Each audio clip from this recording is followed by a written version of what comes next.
Time flies. Winter is almost over. Even though it's still before Purim, we're already dealing with ordering the matzah for Pesach. This Shabbos is Shabbat Mevarchim, the Shabbos that blesses the forthcoming month, the month of Adar, the month of Purim, the month of Mishenichnas Adar Marbin Besimcha. From the month of Adar, when the month of Adar comes in, we increase in joy. And we read this week Parashat Mishpatim, the parsha that follows where we read in the Torah about the Hashem giving us the 10 commandments at Mount Sinai. And immediately following the 10 commandments at Mount Sinai, the parasha Mishpatim deals mostly, not all, but most of the mitzvot of the commandments in this parsha deal with the category of mitzvot that are referred to as mishpatim, as laws that are human and common sense behavior, appropriate behavior and conduct between human beings. If one causes damage to property or to another person, how to deal with these issues, dealing with returning lost objects, on and on. Many mitzvahs in the Torah that are common sense. The question is, why is it part of the Torah? Why does it follow the 10 commandments? Is that what we need a Torah for? Don't we know ourselves that we need to be human? That we need to behave? That we need to be respectful of each other? That someone's property should be as precious to you as your own and you should take care of it and be responsible for it? That's what we need God for? And if not the Torah, we wouldn't know about it? So our sages are dealing with it and are commenting on it. And Rashi, right at the beginning of the Pasha, it says, Ve'ele ha-mishpatim, and these are the laws that you should put forth. You, Moshe, God is saying to Moses, you should put forth before them.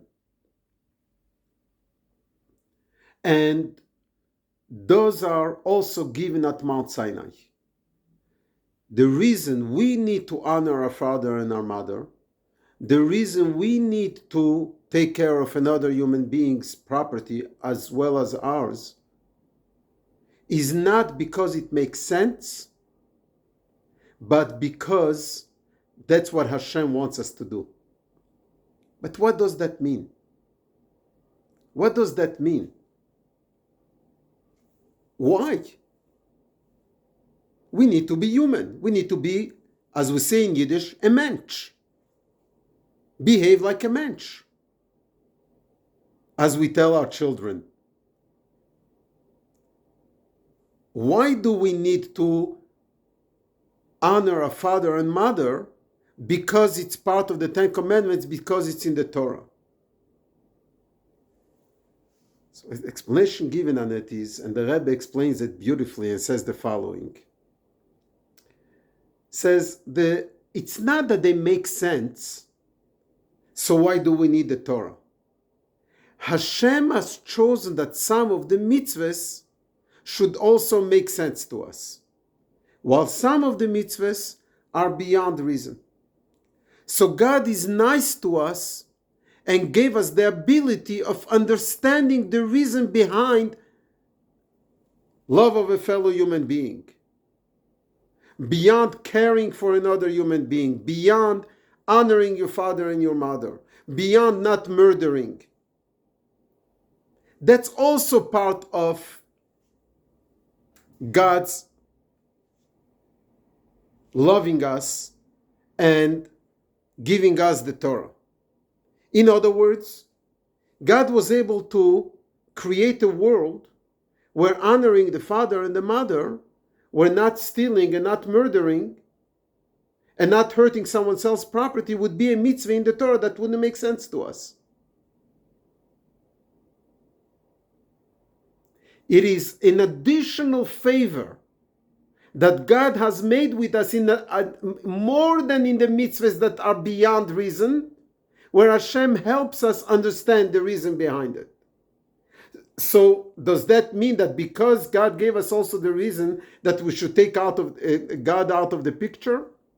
As the famous story of the individual who was driving, looking for a parking lot, can't find anywhere a parking lot, and says, God, if you get me a parking lot, I'll pledge the $1 million to the Chabad house. And that second, a parking spot opens up, and he says, oh God, sorry, I don't need you anymore. I find it myself. I found it myself. Baruch Hashem. Thank God that He gave us a Torah. Thank God that He gave us wisdom. One of the blessings that we say on daily basis 3 times a day in the silent Amidah, Baruch Ato Hashem Chenein Hadoas.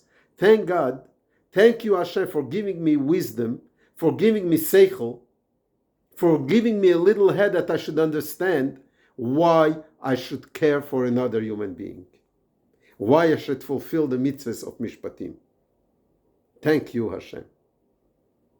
Good Shabbos, Shabbat Shalom, Chodesh Tov u'Mevorach, a good and blessed and happy month, happy Purim, and happy preparations for Pesach.